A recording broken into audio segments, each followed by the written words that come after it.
Well, try to be quick because I know that you guys and myself, want to go watch that AFC Championship game. Um, how about Tom Brady, man? That's unbelievable. But um, I thought for our guys tonight, just a really good step in the right direction, knowing that we knew we were going to get a big punch from Nevada, and they did a good job, especially early on, of kind of adjusting from game one and pressuring out a little bit more and kind of disrupting our rhythm offensively. We started out great, especially on the defensive end, and then we kind of got in foul trouble. And then they did a good job of kind of disrupting some of our timing. But I thought our guys did a really good job of finishing the half, especially with the foul trouble that we had, to where we could go into half up one, and then challenge the guys that we had to have more energy in the second half if we were going to win that game. Um, Let Quan know that the first half wasn't good enough, and he turns around and that's what I like. Hey, let me know I'm wrong, and that's the beauty of Quan is he's got a short memory, and he came out and really set the tone to start the second half, and then from there it was just it was a collective effort, and it's unfortunate. Not sure what really happened to Kenny. Saw him go down. Not sure if there was contact that caused him to fall awkwardly on his knee. We'll know more in time, the extent of it. But I really feel bad for him because he'd been really starting to play really well. You could just see the confidence growing, just the energy that he was playing with. It's what we wanted him to be, and he has in him, and allows you to win games. And so for him to go down, it was a big blow, but the other guys really stepped up. You go down the line. Obviously Marcus, when you look at the stat sheet, um, did a tremendous job. Him and Graham in the pick and rolls, you see, they can cause a lot of problems.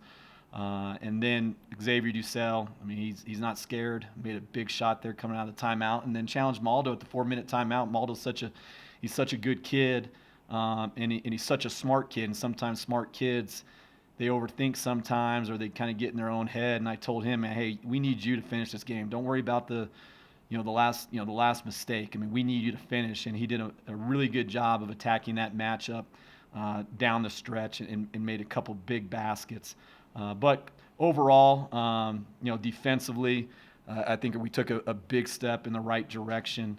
Having to hold a team like them for 2 games under 38% in both. Just that's what it needs to be if you want to have a chance to win in this league against the better teams. And Nevada was playing as well as anybody coming into this game. And so for us to respond the way we did after winning the first game with a young team, it's a positive. So, questions, Cats. Jeff, I know you guys like taking things day at a time, game by game, but did these 2 wins feel big for you guys? Uh, yeah, it's every win's big. You got and his problem is he can't really enjoy them because you play on Sundays and different days, and you just go right back to the drawing board. And for these guys, they got to go to class tomorrow, which actually they're not going to class. They got to go to they got their Zoom classes, and so um, for our guys, it's just a matter of I think they realize if they really understand what the coaches are telling them, and I think Coach DeWeese did a tremendous job, with the defensive game plan and understanding the urgency that you really need to have every day. And I think the Air Force game really kind of, losing the Boise the way we did, and then to lose the Air Force game, I think it really woke up our guys, and probably more so the younger guys too. And it was just a different feel in practice, and that's where ultimately you win games is in practice. And the fact that we can actually go 5-on-5 in practice now because you add Brendan Wenzel the equation. We got 2 great walk-ons in John Grigsby and Taryn Dickey, and so now you actually have bodies. You have 12 or 13 guys to where you can go up and down a little bit, and so it's a step in the right direction. But we also know that it doesn't get any easier with San Diego State coming up. Davis. Jeff, you've talked about how Graham sort of adds a different dimension for you guys. Is that today what he did? Is that sort of what you expect? When he can stay on the floor and not be in foul trouble? Yeah, that's the reason why I recruited him as hard as anybody over the last probably 2 years. And it wasn't. I think some people thought maybe he's not athletic enough. He comes from a really athletic background. His mom was a really good player. His uncles, Josh, And Daniel. I mean, Daniel won a Super Bowl with the Patriots. I mean, played in the NFL forever. So I mean, his grandfather Tom Graham played in the NFL. I mean, he comes from a really athletic background. And the main thing that I like is guys with feel, and a guy at his size. Even though I knew that maybe he wasn't going to be that Warren Washington, that guy that really plays above the rim. He's a guy that reminds me of Coach Vandiver. I mean, Coach Vandiver. I've known Coach Vandiver since I was 20 years old, and he was in his late 20s, early 30s, playing overseas, and come back and play in the summers. And Graham reminds me a lot of Coach Vandiver, who was not the Coach Vandiver wasn't the guy that was going to beat you in the air, but man, I mean, he was going to beat you up, and he had great hands, a soft touch, and he had a tremendous feel for the game. And that's the thing with Graham is he knows the game. He sees how the game flows. He can get us into that second, third action, and then he can put pressure on the rim, with his ability to roll, and he can put pressure on the rim with his back to the basket. And then he has the feel to where he can make plays out of the post with his passing. And so, not to say that I expect him to play this well this early, but it's no surprise because that's why I recruited him so hard. Tracy. Along the lines of that, with Graham, I know the pandemic's been a mess. I'm not trying to downplay it, but how big has it been for him to be able to be out there now playing, whereas you originally thought he'd have to sit the whole year? No, it's an incredible opportunity because I mean it was known a year ago when we were recruiting him that I was like, you're not playing next year. I mean, it's not, even though you could maybe come back kind of near, it's not worth it to come in and play 8 games and lose a year. And the biggest thing was making sure that he was healthy and strong. And if you would have seen him in high school until now, I mean, he just having his knee fixed, and then being in a strength and conditioning program and nutrition, I mean, he just moves so much better. And so, to have the opportunity, a lot like the football players do, where they can play those last, I think, 2 or 3 games and not burn a redshirt year, for him to have the opportunity to play these games.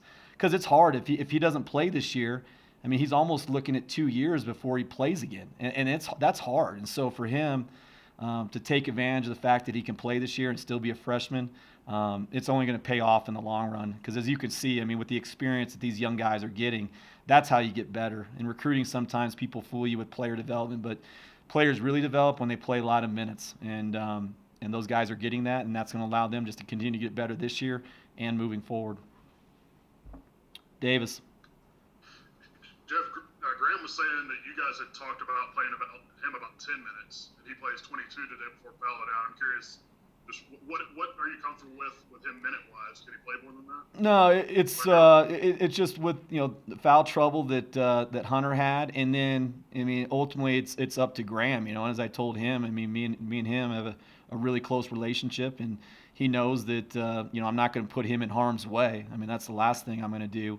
But he has to make sure he communicates to us, that when he gets tired, to come out. And so there was probably a stretch there in the second half where we probably wanted to get him out maybe about 30 seconds sooner before he picked up that fourth. But he's also a guy too that he knew the game was on the line, and he's competitive and he wanted to be out there. But it's just a game by game, and the beauty of it is it gives us when the other team's got to prepare for a guy like Hunter Thompson at the 5, who really stretches you out and causes a lot of problems, being just being unconventional. And then now you add a guy like Graham, who has the ability, one, to play on the perimeter because he can shoot the ball and he can really handle it and pass it. And now you had a guy, but he can put pressure on the rim. And he's a guy where, as you saw, that if you want to switch on him, he's going to make you pay. I mean, it might not be where he gets the ball, but those guards – over time, I mean, they don't want to keep getting hit by him. And so it's just that cumulative effect. But to have a guy that can really put pressure on the rim with the roll and the ability to throw the ball inside to him with his back to the basket and knowing that he can go make a play, it takes a lot of pressure off us offensively to where we're living and dying by the 3. Michael. It was a lot of the young guys for most of the game doing damage, but when it mattered most, it was Maldo making those 2 huge baskets down the stretch. Just how important is it to have a guy like Maldo on this team? Well, I mean, the biggest thing with Maldo is that 1, his maturity, 2, his care factor. Like I said, sometimes he almost cares too much. If you can do that, because like I said, sometimes with a guy like him who's so smart.